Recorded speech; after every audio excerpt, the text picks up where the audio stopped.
ओम नारायण नमस्कृत्यं नरं चैव नरोत्तमं देवीं सरस्वती व्यासं ततो जयमुदीरयेत्। मूकं करोति वाचालं पङ्गुलङ्घयते गिरि यत्कृपात् तमहं वन्दे परमानन्दमाधवम्। ओम नमो भगवते वासुदेवाय। ओम नमो भगवते वासुदेवाय। ओम नमो भगवते वासुदेवाय। श्रीमद्भागवत महापुराण प्रथम स्कंद अथ द्वितीय अध्याय। भक्तिदेवींकर दुख दूर करने निमंते नारदंकर उद्यम। श्री नारद कहिले, हे बाला, तुमे अजथा कहीं एते दुख और चिंता करुछ? भगवान श्रीकृष्ण चरण कमल चिंतन कर, तांकरी कृपारु तुमर सकल दुख दूर हो जिवो। जे कौरव मानकर अत्याचारु द्रौपदी को रक्षा करथिले, जे गोप सुंदरी मानंकु सनाथ करथिले, से श्रीकृष्ण तो केउ आडे चली जाई नाहंती? तुमे तो साक्षात भक्ति, तुमे सर्वदा ताहांकर प्राण ठारु मध्य अधिक प्रिय। तुमे डाकिदेले भगवान नीच लोकर घर को मध्य चली जाती। सत्य, त्रेता और द्वापर यही तीन जुगरे ज्ञान और वैराग्य ही मुक्तिर उपाय थिला, किंतु कली जुगरे तो केवल भक्ति ही होची ब्रह्म साजुज्य अर्थात मुक्ति प्रदानकारी। यही विषय विचार को नहीं ही परमानंद चिन्मूर्ति ज्ञान स्वरूप श्रीहरि तांकर सत्स्वरूपरु तुमको सृष्टि करिसंती। तेणु तुमे हेउछ साक्षात श्रीकृष्णचंद्रंकर प्रिया एवं परमा सुंदरी। थरे तुमे जेतेबेले करपत्र जोड़ी मु कौन करिबी बोली प्रभु को पचारि सेतेबेले भगवान तुमको आज्ञा देथिले, मोर भक्त मानकु पोषण कर। तुमे भगवानंकर सेई आज्ञा शिरोधार्य करिथिलो। तेणु श्रीहरि तुम उपरे अत्यंत प्रसन्न होई तुमर सेवा करिवा निमंते मुक्ति को तुमर दासी रूपे प्रदान कले एवं एही ज्ञान और वैराग्य को तुमर पुत्र करदेले। तुमे वैकुंठ धाम रे ही तुमर प्रकृत स्वरूप रे विराजित होई भक्त मानकु पोषण करुछ। भूलोकरे तो तुमे भक्त मानकर पोषण निमंते केवल छाया रूप धारण करिछ। भगवानंकर आज्ञा पालन करिवा पई तुमे मुक्ति ज्ञान और वैराग्य को साथी रे धरी भूलोक को आसिलो एवं सत्य जुग ठारू द्वापर पर्यंत बड़ आनंद रे एठारे रहीगल। किंतु तुमर दासी मुक्ति कली जुगरे पाषंडता रूपी रोगरे पीड़िता होई क्षीण होईगला। तेणु तुमर आज्ञा पाई से वैकुंठ लोक को चलीगला। तुमे स्मरण कले ही से ए लोक को आसे एवं पुनर्बार फेरी जाए। किंतु एही ज्ञान और वैराग्य को निजर पुत्र बोली भावी तुमे एबे मध्य निज पाखरे रखिछ। तुमर एही पुत्र दुहींकु कली जुगरे हतादर करा जिवारु ए दुहे उत्साहहीन और वृद्ध होईगले। जहा भी हेउ तुमे चिंता कर नाही, केउ उपाय रे एमानंकर नवजीवन फेराई आनी हबो मु ताहा चिंता करुछि। हे सुमुखी, कली जुग सदृश्य अन्य कौनसी जुग नाही। एही जुगरे मु तुमको प्रत्येक घरे और प्रत्येकर हृदय रे स्थापित करदेवी। देख, अन्य सबु धर्म को पछरे पकाई देई एवं भक्ति विषयक महोत्सव मानंकर गौरव बढ़ाई मु जदि जगत रे तुमर प्रचार करि न देइछि तेबे मु श्रीहरिंकर दास नुहे। कली जुगरे जेउ जीव तुम सहित युक्त हेबो अर्थात भक्तिर आश्रय नेब से पापी होइतिले भी निर्भय रे भगवानंकर श्रीकृष्णंकर अभयधाम को फेरी जीव। जेउ विशुद्धांतकरण मनुष्यंक हृदय रे निरंतर प्रेम स्वरूपिणी भक्ति निवास करे से माने स्वप्न रे भी जमराज को देखंती नाही। जहांक हृदय रे भक्ति महाराणी निवास करती तांकु प्रेत पिचास राक्षस किंबा दैत्य आदि स्पर्श करने को मध्य समर्थ हो पारती नाही। तप वेद अध्ययन ज्ञान और कर्म आदि कौन से साधना द्वारा भगवान को बस करा जाई पारे नाही। से केवल भक्ति द्वारा ही बसीभूत हुअन्ति। गोपी माने यार प्रमाण। सहस्र जन्मर पुण्य बल मनुष्यर भक्ति प्रति अनुराग जन्मे। कली जुगरे केवल भक्ति एकमात्र भक्ति ही हेउची कली जुगरे सार। भक्तिर बस होई तो साक्षात श्रीकृष्ण आसी भक्तों सम्मुखरे उभा हो जाती।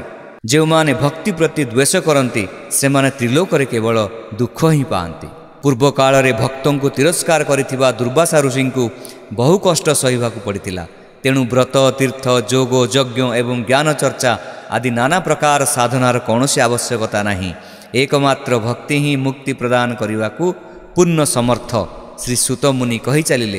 एहीपरि भाव रे नारदंक ठारू निजर महात्म्य विषयक निर्णय शुणी भक्तिंकर सकल अंग पुष्ट होईगला ଏବଂ ସେ ନାରଦଙ୍କୁ କହିଲେ, ଭକ୍ତିଦେବୀ କହିଲେ, ହେ ନାରଦ ମହର୍ଷି, ଆପଣ ଧନ୍ୟ, ମୋଠାରେ ଆପଣଙ୍କର ନିଶ୍ଚଳ ପ୍ରୀତି ରହିଛି।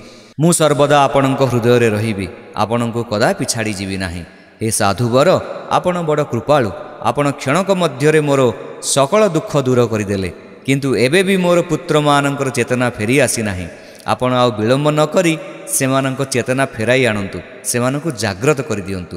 ଶ୍ରୀ ସୁତ ମୁନି କହି ଚାଲିଲେ। ଭକ୍ତିଦେବୀଙ୍କ କଥା ଶୁଣି ନାରଦଙ୍କ ମନରେ ବିଶେଷ କରୁଣା ଜାତ ହେଲା। ତେଣୁ ସେ ଭକ୍ତିଦେବୀଙ୍କର ଦୁଇ ପୁତ୍ରଙ୍କୁ ହାତରେ ହଲାଇ ହଲାଇ ଜାଗ୍ରତ କରିବାକୁ ଚେଷ୍ଟା କଲେ। ତାପରେ ସେମାନଙ୍କ କାନ ପାଖରେ ମୁହଁ ଲଗାଇ ଜୋରରେ ଡାକିଲେ, ହେ ଜ୍ଞାନ, ଉଠ ଉଠ, ଶୀଘ୍ର ଉଠ। ହେ ବୈରାଗ୍ୟ, ଉଠ ଉଠ, ଜଲ୍ଦି ଉଠ।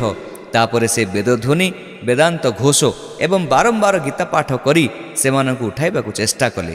ଏହା ଫଳରେ ସେମାନେ କୌଣସି ପ୍ରକାରେ ବଡ଼ କଷ୍ଟରେ ଉଠିଲେ, କିନ୍ତୁ ଆଳସ୍ୟ ହେତୁ ସେ ଦୁହେଁ ହାଇ ଉପରେ ହାଇ ମାରିବାକୁ ଲାଗିଲେ ସିନା ଆଖି ଖୋଲି ଚାହିଁ ପାରିଲେ ନାହିଁ। ସେମାନଙ୍କର ମୁଣ୍ଡବାଳ ସବୁ ବଗ ପର ଭଳି ଧଳା ହୋଇଯାଇଥାଏ ଏବଂ ଦେହ ଶୁଖିଲା କାଠ ପରି ନିସ୍ତେଜ ଓ ନିସାର ହୋଇଯାଇଥାଏ। କ୍ଷୁଧା ତୃଷାରେ ଅତ୍ୟନ୍ତ ଦୁର୍ବଳ ହୋଇଯାଇଥିବାରୁ ସେମାନେ ପୁଣି ଶୋଇପଡ଼ିଲେ। ତାହା ଦେଖି ନାରଦ ବଡ଼ ଚିନ୍ତାରେ ପଡ଼ିଗଲେ। ସେ ଭାବିଲେ, ବର୍ତ୍ତମାନ କ'ଣ କରାଯିବ? ଏମାନଙ୍କର ଏହି ନିଦ୍ରା ଏବଂ ତାଠାରୁ ବି ଅଧିକ ଶୋଚନୀୟ ଏହି ବୃଦ୍ଧାବସ୍ଥା କିପରି ଦୂର ହେବ? ହେ ସୌନକ, ଏପରି ଚିନ୍ତା କରି କରି ସେ ଭଗବାନଙ୍କୁ ସ୍ମରଣ କଲେ। ତତ୍କ୍ଷଣାତ୍ ଶୂନ୍ୟବାଣୀ ଶୁଭିଲା, ହେ ମୁନିବର, ଦୁଃଖ କର ନାହିଁ। ତୁମର ଏହି ଉଦ୍ୟମ ଯେ ନିଶ୍ଚୟ ସଫଳ ହେବ, ସେଥିରେ କୌଣସି ସନ୍ଦେହ ନାହିଁ। ହେ ଦେବର୍ଷି, ଏଥିପାଇଁ ତୁମକୁ ଗୋଟିଏ ସତ୍କର୍ମ ଅନୁଷ୍ଠାନ କରିବାକୁ ପଡ଼ିବ, କିନ୍ତୁ ସେହି ସତ୍କର୍ମ ବିଷୟରେ ତୁମକୁ ସନ୍ତ ଶିରୋମଣି ମହାନୁଭବମାନେ ବୁଝାଇ ଦେବେ। ସେହି ସତ୍କର୍ମଟି ଅନୁଷ୍ଠାନ କରିବା ମାତ୍ରେ ଏମାନଙ୍କର ନିଦ୍ରା ଓ ବୃଦ୍ଧାବସ୍ଥା ଦୂର ହୋଇଯିବ ଏବଂ ସର୍ବତ୍ର ଭକ୍ତିର ପ୍ରଚାର ଘଟିବ। ସେହି ଶୂନ୍ୟବାଣୀ ସେଠାରେ ଉପସ୍ଥିତ ଥିବା ସମସ୍ତଙ୍କୁ ଶୁଭିଲା, କିନ୍ତୁ ତାହା ଶୁଣି ନାରଦ ବଡ଼ ବିସ୍ମୟରେ ପଡ଼ିଗଲେ। ସେ ଆଶ୍ଚର୍ଯ୍ୟରେ କହିଲେ, ମୁଁ ତ ଏଥିରୁ କିଛି ବୁଝିପାରୁନାହିଁ। ଶ୍ରୀ ନାରଦ କହିଲେ, ଏ ଶୂନ୍ୟବାଣୀ ମଧ୍ୟ କଥାଟିକୁ ସ୍ପଷ୍ଟ ନ କରି ଗୂଢ଼ ରୂପେ ପ୍ରକାଶ କଲା।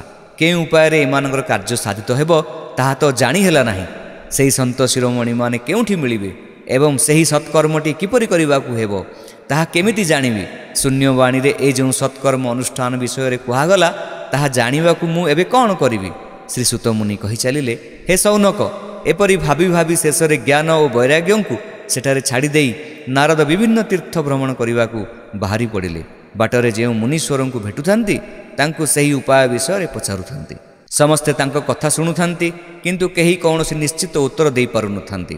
କେହି ଏହା ଅସାଧ୍ୟ ବୋଲି କହୁଥାନ୍ତି ତ କେହି କହୁଥାନ୍ତି ଏହାର ଅର୍ଥ ବୁଝିବା ବଡ଼ କଠିନ। କେହି କେହି ନାରଦଙ୍କ କଥା ଶୁଣି ଚୁପ୍ ହୋଇ ରହିଯାଉଥାନ୍ତି ତ କେହି କେହି ନିଜର ଅଜ୍ଞତା ଧରା ପଡ଼ିଯିବା ଭୟରେ ବିଷୟଟି ଶୁଣି ସେଠାରୁ କୌଣସି ପ୍ରକାରେ ଖସି ପଳାଇ ଯାଉଥାନ୍ତି। ତ୍ରିଲୋକରେ ଆଶ୍ଚର୍ଯ୍ୟଜନକ ବିସ୍ମୟ ଖେଳିଗଲା। ଲୋକେ ପରସ୍ପର ମଧ୍ୟରେ କାନରେ ଫୁସ୍ଫାସ୍ କଥାବାର୍ତ୍ତା ହେଲେ ଯେ ଯଦି ବେଦଧ୍ୱନି, ବେଦାନ୍ତ ଘୋଷ ଓ ବାରମ୍ବାର ଗୀତା ପାଠ ମଧ୍ୟ ଭକ୍ତି, ଜ୍ଞାନ ଓ ବୈରାଗ୍ୟଙ୍କୁ ଜାଗ୍ରତ କରିପାରିଲା ନାହିଁ, ତେବେ ଆଉ କେଉଁ ଉପାୟ ବା ଅଛି? ସ୍ୱୟଂ ଯୋଗୀରାଜ ନାରଦଙ୍କୁ ବି ଯାହା ଜଣା ନାହିଁ, ସଂସାରୀ ଲୋକେ ବା ସେ ବିଷୟରେ କ'ଣ କହିପାରିବେ?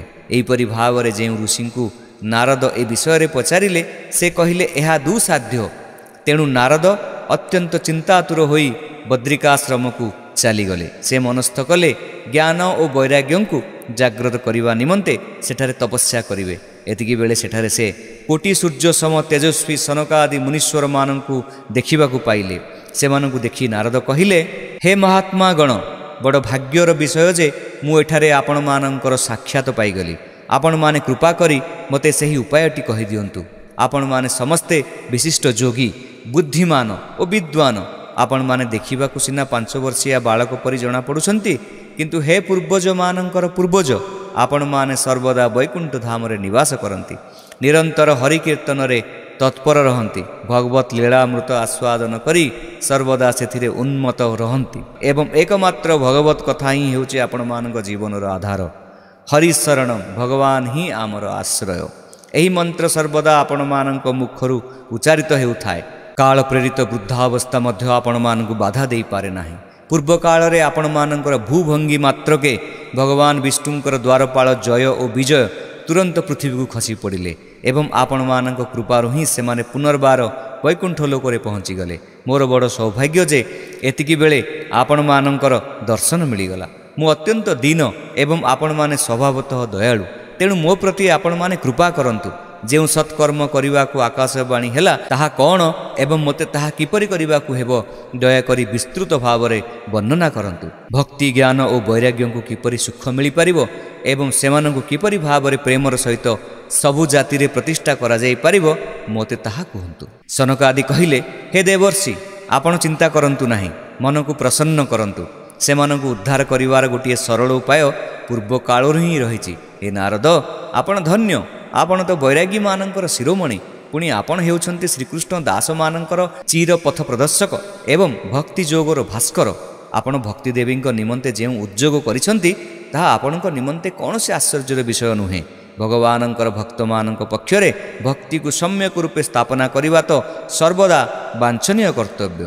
ଋଷିମାନେ ସଂସାରରୁ ଅନେକ ମାର୍ଗ ଦେଖାଇ ଦେଇ ଯାଇଛନ୍ତି, କିନ୍ତୁ ସେସବୁ ମାର୍ଗ କଷ୍ଟସାଧ୍ୟ ଏବଂ ସେସବୁ ଅନୁସରଣ କଲେ ଅତି ବେଶୀରେ ସ୍ୱର୍ଗ ହିଁ ପ୍ରାପ୍ତି ହୁଏ। ଭଗବାନଙ୍କୁ ପ୍ରାପ୍ତି କରାଉଥିବା ମାର୍ଗ ଏପର୍ଯ୍ୟନ୍ତ ଗୁପ୍ତ ହୋଇ ରହିଛି। ସେପରି ଭାଗ୍ୟ ଥିଲେ ହିଁ ସେହି ମାର୍ଗ ପ୍ରଦର୍ଶନକାରୀ ପୁରୁଷ ମିଳନ୍ତି। ଶୂନ୍ୟବାଣୀ ଦ୍ୱାରା ଆପଣଙ୍କୁ ଯେଉଁ ସତ୍କର୍ମର ସଂକେତ ମିଳିଛି ତାହା ଆମେ କହିଦେଉଛୁ। ଆପଣ ପ୍ରସନ୍ନ ମନରେ ଏକାଗ୍ରଚିତ ହୋଇ ଶୁଣନ୍ତୁ। ହେ ନାରଦ, ଦ୍ରବ୍ୟଯଜ୍ଞ, ତପୋଯଜ୍ଞ, ଯୋଗଯଜ୍ଞ ଏବଂ ସ୍ୱାଧ୍ୟାୟ ରୂପକ ଜ୍ଞାନଯଜ୍ଞ ହେଉଛି ସ୍ୱର୍ଗାଦି ପ୍ରଦାୟକ କର୍ମର ସୂଚକ, କିନ୍ତୁ ପଣ୍ଡିତମାନେ ଜ୍ଞାନଯଜ୍ଞକୁ ହିଁ ସତ୍କର୍ମ ମୁକ୍ତି ପ୍ରଦାୟକ କର୍ମର ସୂଚକ ବୋଲି ମାନନ୍ତି। ଶୁକାଦି ମହାନୁଭବମାନେ ପାରାୟଣ କରିଥିବା ଶ୍ରୀମଦ୍ ଭାଗବତ ହିଁ ସେହି ଜ୍ଞାନଯଜ୍ଞ। ଭାଗବତର ଶବ୍ଦ ଶୁଣିବା ମାତ୍ରେ ଭକ୍ତି ଜ୍ଞାନ ଓ ବୈରାଗ୍ୟ ପରିପୁଷ୍ଟ ହୋଇଯାଆନ୍ତି। ତେଣୁ ଭାଗବତ ପାରାୟଣ କଲେ ଜ୍ଞାନ ଓ ବୈରାଗ୍ୟଙ୍କର କଷ୍ଟ ମୋଚନ ହୋଇଯିବ ଏବଂ ଭକ୍ତି ଦେବୀଙ୍କୁ ଆନନ୍ଦ ମିଳିବ। ସିଂହର ଗର୍ଜନ ଶୁଣି ମେଣ୍ଢାମାନେ ପଳାୟନ କରିବା ପରି ଭାଗବତର ଧ୍ୱନି ଶୁଣି କଳିଯୁଗର ସମସ୍ତ ଦୋଷ ଦୂର ହୋଇଯିବ। ତା ଫଳରେ ପ୍ରେମରସ ପ୍ରବାହିତ କରୁଥିବା ଭକ୍ତି ଜ୍ଞାନ ଓ ବୈରାଗ୍ୟଙ୍କୁ ଧରି ପ୍ରତ୍ୟେକ ଘରେ ଓ ପ୍ରତ୍ୟେକ ବ୍ୟକ୍ତିର ହୃଦୟରେ କ୍ରୀଡ଼ା କରିବ। ଶ୍ରୀ ନାରଦ କହିଲେ, ମୁଁ ବେଦ ବେଦାନ୍ତ ଧ୍ୱନି ଓ ଗୀତା ପାଠ କରି ସେମାନଙ୍କୁ ଜାଗ୍ରତ କରିବାକୁ ବହୁ ଚେଷ୍ଟା କଲି, କିନ୍ତୁ ଭକ୍ତି ଜ୍ଞାନ ଓ ବୈରାଗ୍ୟ ଜାଗ୍ରତ ହେଲେ ନାହିଁ। ଏପରି ଅବସ୍ଥାରେ ସେମାନଙ୍କୁ ଶ୍ରୀମଦ୍ ଭାଗବତ ଶୁଣାଇଲେ ସେମାନେ ଜାଗ୍ରତ ହେବେ କିପରି? ସେହି ମହାପୁରାଣର ପ୍ରତ୍ୟେକ ଶ୍ଲୋକ ଓ ପ୍ରତ୍ୟେକ ପଦରେ ବେଦର ସାରାଂଶ ହିଁ ତ ଅଛି। ଆପଣମାନେ ତ ଶରଣାଗତ ବତ୍ସଳ, ଆପଣମାନଙ୍କର ଦର୍ଶନ କଦାପି ନିଷ୍ଫଳ ହୁଏ ନାହିଁ। ତେଣୁ ଶୀଘ୍ର ମୋର ଏହି ସନ୍ଦେହ ଦୂର କରନ୍ତୁ, ଆଉ ଅଧିକ ବିଳମ୍ବ କରନ୍ତୁ ନାହିଁ। ସନକ ଆଦି କହିଲେ, ଶ୍ରୀମଦ୍ ଭାଗବତର ବିଷୟବସ୍ତୁ ବେଦ ଓ ଉପନିଷଦର ସାରରୁ ଉଦ୍ଭୂତ ସତ, କିନ୍ତୁ ବେଦ ଉପନିଷଦରୁ ପୃଥକ ତଥା ଫଳ ରୂପ ହୋଇଥିବାରୁ ତାହା ଅତ୍ୟନ୍ତ ଉତ୍କୃଷ୍ଟ ବୋଧ ହୁଏ। ଫଳର ରସ ଚେରଠାରୁ ଆରମ୍ଭ କରି ଶାଖା ପ୍ରଶାଖା ପର୍ଯ୍ୟନ୍ତ ସବୁଠାରେ ବ୍ୟାପୀ ରହିଥିଲେ ମଧ୍ୟ ତାହାର ସ୍ୱାଦ ସେସବୁରେ ଆସ୍ୱାଦନ କରାଯାଇପାରେ ନାହିଁ। ତାହା ଯେତେବେଳେ ଶାଖା ପ୍ରଶାଖାରୁ ଯାଇ ଫଳ ରୂପ ଧାରଣ କରେ ସେତେବେଳେ ହିଁ ତାହା ସମସ୍ତଙ୍କର ପ୍ରିୟ ହୋଇଥାଏ। ଦୁଧରେ ଘିଅ ଥାଏ ସତ, କିନ୍ତୁ ଦୁଧ ପିଇଲେ ସେଥିରୁ ଘିଅର ପୃଥକ ସ୍ୱାଦ ଜଣାପଡ଼େ ନାହିଁ। ଅଥଚ ସେହି ଘିଅ ଦୁଧରୁ ଅଲଗା ହୋଇଗଲେ ତାହା ଦେବତାମାନଙ୍କର ମଧ୍ୟ ପ୍ରିୟ ହୋଇଯାଇଥାଏ। ଆଖୁର ମୂଳରୁ ଅଗ ପର୍ଯ୍ୟନ୍ତ ସର୍ବତ୍ର ଶର୍କରା ମଧୁର ରସ ବ୍ୟାପୀ ରହିଥାଏ, ତଥାପି ଆଖୁରୁ ତାହା ଅଲଗା ହୋଇଗଲେ ତାହାର ମଧୁରତା ଅଧିକ ଜଣାପଡ଼େ। ଭାଗବତ କଥା ଠିକ୍ ସେହିପରି ସାରଗର୍ଭକ ଓ ମଧୁର। ଭାଗବତ ପୁରାଣ ହେଉଛି ବେଦ ସମାନ। ଭକ୍ତି ଜ୍ଞାନ ଓ ବୈରାଗ୍ୟର ସ୍ଥାପନ ନିମନ୍ତେ ତାହାକୁ ବ୍ୟାସଦେବ ପ୍ରକାଶ କରିଛନ୍ତି। ପୂର୍ବ କାଳରେ ବେଦ ବେଦାନ୍ତରେ ପାରଙ୍ଗମ ତଥା ଗୀତାର ରଚୟିତା ଭଗବାନ ବ୍ୟାସଦେବ ଯେତେବେଳେ ବିଷନ୍ନ ହୋଇ ଅଜ୍ଞାନ ସମୁଦ୍ରରେ ଉବୁଟୁବୁ ହେଉଥିଲେ ସେତେବେଳେ ପରା ଆପଣ ତାଙ୍କୁ 4 ଗୋଟି ଶ୍ଲୋକରେ ଭାଗବତ ଶୁଣାଇଥିଲେ ଏବଂ ତାହା ଶୁଣି ଦେବାକ୍ଷଣି ତାଙ୍କର ସମସ୍ତ ଚିନ୍ତା ଦୂର ହୋଇଯାଇଥିଲା। ଆଜି ପୁଣି ଭାଗବତର ପ୍ରଭାବ ବିଷୟରେ ଆପଣଙ୍କ ମନରେ କିପରି ସନ୍ଦେହ ଜାତ ହେଲା ଯେ ଆପଣ ଆମକୁ ଏସବୁ ପଚାରୁଛନ୍ତି? କାରଣ ସେହି ଦୁଃଖ ଶୋକ ବିନାଶକାରୀ ଶ୍ରୀମଦ୍ ଭାଗବତ ପୁରାଣ ହିଁ ଶୁଣାଇବା ଆବଶ୍ୟକ। ଶ୍ରୀ ନାରଦ କହିଲେ, ଏ ସନକାଦି ଋଷିଗଣ, ଆପଣମାନଙ୍କର ଦର୍ଶନ ଜୀବର ସକଳ ପାପ ତତ୍କ୍ଷଣାତ୍ ନଷ୍ଟ କରିଦିଏ ଏବଂ ଯେଉଁମାନେ ସଂସାର ଦୁଃଖ ରୂପୀ ଦାବାନଳରେ ଜଳୁଛନ୍ତି ସେମାନଙ୍କ ଉପରେ ଅତିଶୀଘ୍ର ଶାନ୍ତି ଜଳ ବର୍ଷଣ କରିଥାଏ। ଶେଷଦେବ ତାଙ୍କର ସହସ୍ର ମୁଖରେ ଗାନ କରୁଥିବା ଭାଗବତ କଥାମୃତ ଆପଣମାନେ ନିରନ୍ତର ପାନ କରୁଛନ୍ତି। ମୁଁ ପ୍ରେମ ଲକ୍ଷଣା ଭକ୍ତି ପ୍ରକାଶ କରିବାକୁ ଅନୁରୋଧ କରି ଆପଣମାନଙ୍କର ଶରଣ ନେଉଛି। ଅନେକ ଜନ୍ମର ସଞ୍ଚିତ ପୁଣ୍ୟ ପୁଞ୍ଜ ଉଦୟ ହେବା ଫଳରେ ମନୁଷ୍ୟକୁ ସତ୍ସଙ୍ଗ ସତ୍ପୁରୁଷଙ୍କ ସାନ୍ନିଧ୍ୟ ମିଳେ ଏବଂ ସେହି ସତ୍ସଙ୍ଗ ତାର ଅଜ୍ଞାନ ଜନିତ ମୋହ ଓ ମଦରୂପୀ ଅନ୍ଧକାର ନାଶ କରି ବିବେକ ଉଦୟ କରାଇ ଦେଇଥାଏ। ଇତି ଶ୍ରୀ ପଦ୍ମପୁରାଣେ ଉତ୍ତରଖଣ୍ଡେ ଶ୍ରୀମଦ୍ ଭାଗବତ ମହାତ୍ମ୍ୟେ କୁମାର ନାରଦଂଶବାଦୋ ନାମ 2ୟ ଅଧ୍ୟାୟ।